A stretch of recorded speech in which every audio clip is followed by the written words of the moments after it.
بسم اللہ الرحمن الرحیم۔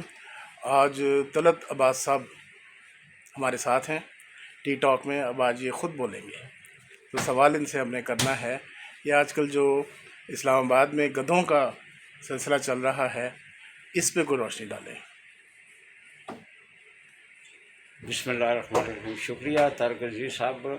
یہ پتہ نہیں گدھوں کے حالانکہ امریکہ وہ کنٹری ہے جس کو دو پارٹیز ہیں، جن میں ایک پارٹی کا یہ گدھا نشان بھی ہے ماشاء اللہ۔ تو یہ بڑا یعنی کہ تہذیب کے دائرے میں اس کو بڑی رسپیکٹ ہے سیاست میں بھی، لیکن ہمارے ہاں اس بیچارے کو ذلیل کیا جاتا ہے۔ کام جتنا یہ کرتا ہے کوئی بھی نہیں کرتا بالکل۔ جانور اور بھی پائے جاتے ہیں، لیکن بلکہ کیا اگر ایک محاورہ ہے کہ گدھے کی طرح کام میں جوتا ہوا ہے، گدھے کی طرح کام میں جوتا ہے، لیکن اس کا ہو یہ رہا ہے کہ ابھی اس کی کھال جو ہے کہتے ہیں سب سے قیمتی ہے، وہ چائنا میں فروخت کی جا رہی ہے، اور کہتے ہیں کہ گوشت تو اس کا ظاہر ہے جتنے بھی جانور ہیں ان کی شکلیں گوشت کی ایک جیسی ہیں، ٹیسٹ الگ ہے، لیکن اس سے پہلے لاہور میں مشہور ہوا کہ گدھے کا گوشت کھایا جا رہا ہے، بڑا لذیذ ہوتا ہے یہ وہ۔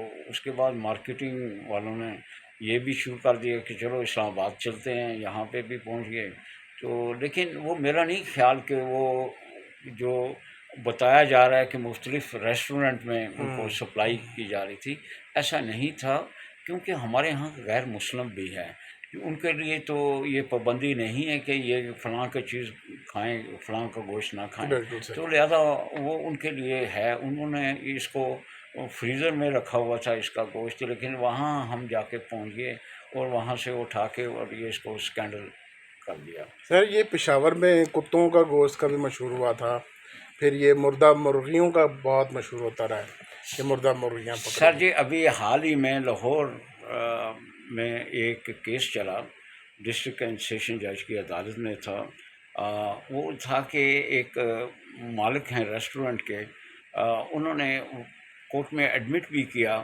کہ ہاں میرے ریسٹورنٹ میں کتے کا گوشت بنتا تھا، ہم کھلاتے بھی تھے دیتے بھی تھے، تو انہوں نے کہا یہ کیا کس کو؟ انہوں نے کہا نہیں، ہر بندے کو نہیں ہم دیتے تھے، ہم مخصوص ان لوگوں کو دیتا تھا میں جو ہمیں پیسے نہیں دیتے، جو حرام کی کمائی سے ہم سے زبردستی غصے میں وہ چیزیں اٹھا کے کھانے پینے کی لے جاتے تھے، پھر ہم نے ان کا یہی بندوبست کیا کہ کتے کا گوشت پکانا اور ان کو دے دینا۔ صحیح ہے۔ تو یہ ایڈمٹ کیا اس نے کورٹ میں۔ اب بات یہ ہے کہ ہم جا کہاں رہے ہیں، قانون تو چلو اپنی جگہ ہے ہی ہے، کیا وہ انسان بھی ہے کہ نہیں، کہ ایک سبق دینے کے لیے مثال کے طور پہ ہم اسٹوڈنٹ تھے، تو ایک آیا ہمارا کلاس فیلو، تو وہ کہتا ہے آج میں نے اپنے ساتھی کو مزہ چکھا دیا۔ ہم نے کہا کیا کیا؟ کہتا ہے یہ ڈرنک کرتا تھا تو ہم نے اس کی ڈرنک میں اپنا پانی جو ہے وہ ملا دیا اور اس کو پلا دیا۔ ہم نے کہا یار یہ کیا حرکت کی ہے تو نے؟ وہ تو جو کر رہا ہے اس کو آپ روک سکتے تھے، لیکن یہ کوئی طریقہ نہیں ہے کہ آپ نے اپنے آپ کو گناہ گار کر کے اس کو روکنے کی کوشش کی ہے، اور ایسا ہی حال یہاں پہ بھی دکھائی دے رہا ہے۔ اصل میں موریلٹی ہمارے ادھر ہے ہی نہیں نا۔ اب آپ یہ دیکھیں، ہم بچپن سے سنتے آ رہے ہیں، اب ہم بھی 60 سال کے قریب پہنچ گئے ہوئے ہیں، بچپن سے ہم سنتے آ رہے ہیں کہ سرخ مرچوں میں کھلی مرچ نہیں دینی چاہیے جی، اس میں انہوں نے اینٹوں کا برادہ ملایا ہوا، تو کیا پتہ پیک میں کیا ہے، ہلدی میں لکڑی کا برادہ ہے، اور اسی طرح کئی جس طرح دودھ کا ہے آج کل کیمیکل کا دودھ بنایا جا رہا ہے، بھینسوں کا تو دور دور تک نام و نشان ہی نہیں ہے۔ اب یہ 2018 میں جب یہ سو موٹو لیا گیا تھا ان چیزوں پہ، تو بار روم میں وہ لوگ آ کے بیٹھے ایک بہت بڑے وکیل کے ساتھ، اور وہ جی ہم تو کہتے ہیں یہ کیمیکل ہے، لوگ خود پیتے ہیں، تو میں نے اس سے کہا کہ بھئی آپ بیچتے کیوں ہیں؟ وہ تو اوپر تو ملک لکھا ہوتا ہے، ڈیری پروڈکٹ لکھا ہوتا ہے، اب آپ کہہ رہے ہیں جی وہ کیمیکل ہوتا ہے۔ لیکن اس کے بعد وہ جج صاحب تبدیل ہوئے یا ریٹائر ہو گئے، اس کے بعد کیس ختم۔ نہیں، یہ عموماً ہماری یہ ہے کہ سوچ بچار جو ہے یہ اس کو تبدیل کرنے کی ضرورت ہے۔ ابھی کل میں دیکھ رہا تھا کہ ایک آدمی نے لکھا ہوا تھا کہ نیسلے کے میں نے پانی لیا اور پانی کا ذائقہ مجھے عجیب سا لگا، تو جب میں نے بوتل دیکھی تو اس پہ این کو ایم بنایا ہوا تھا، نیسلے۔ اب نیسلے کا پانی تھا وہ، اور اس کو نیسلے شو کر کے تو بیچ رہے تھے۔ یہ تو ہمارا حال ہے.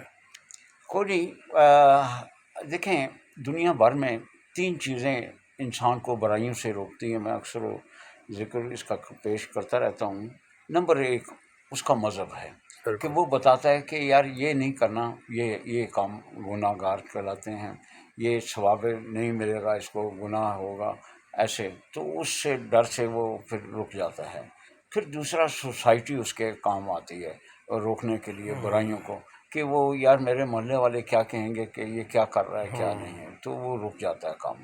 تیسرا پھر وہ قانون ہوتا ہے اس ملک کا کہ وہ اس کے ڈر سے وہ کرائم نہیں کرتا، بالکل کوئی یہ نہیں کہ کرتا. سزا ملے گی. یہاں تینوں سے مبرہ ہم لگتے ہیں سر کہ قرآن کسی کو پاک کچھ میں نہیں. ہر چیز کا واضح طور پر لکھا ہوا ہے. ملاوٹ کے بارے میں، کم وزن کے بارے میں، اور کم وزن کے بارے میں تو کتنی ہی آیات ہیں اور وعید ہے باقاعدہ.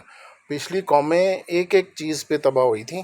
کم تو حضرت شعیب علیہ السلام کی قوم جو تھی وہ کم تولنے کی وجہ سے. جی بالکل آپ نے درست فرمایا. لیکن تو ہم میرے نہیں خیال میں سمجھتے. اگر یہی ہم اسکول لائف سے کالج تک ترجمے کے ساتھ تفصیل سے ہم پڑھا جائے کہ قرآن ہے کیا. ہے ہم کیا؟ اس کتاب کو کور میں ڈال کے وہ اوپر جو اونچی جگہ ہے اس میں رکھ دیا جاتا ہے. کوئی اس کا ترجمہ، کوئی اس کے معنی، کوئی نام جو ہمیں بتانے والے ہیں اسلام کے متعلق ان کے اپنے کریکٹر لیڈر کے دیکھ لیں تو آج کل وہ پھر خبریں آ رہی ہیں، خوف پھر ہی آتا ہے. خوف ہی آتا ہے. وہ یہ افتخار عارف صاحب کا شعر ہے نا ایک، کہ رحمت لولاک پہ کامل یقین، امت لولاک سے خوف آتا ہے. تو اس شعر کے ساتھ میں آپ سے اجازت چاہوں گا. Thank you very much. جزاک اللہ. آپ نے بھی عدالت جانا ہوگا، آپ کے بہت کیسز ہوتے ہیں ماشاء اللہ. Thank you. السلام علیکم.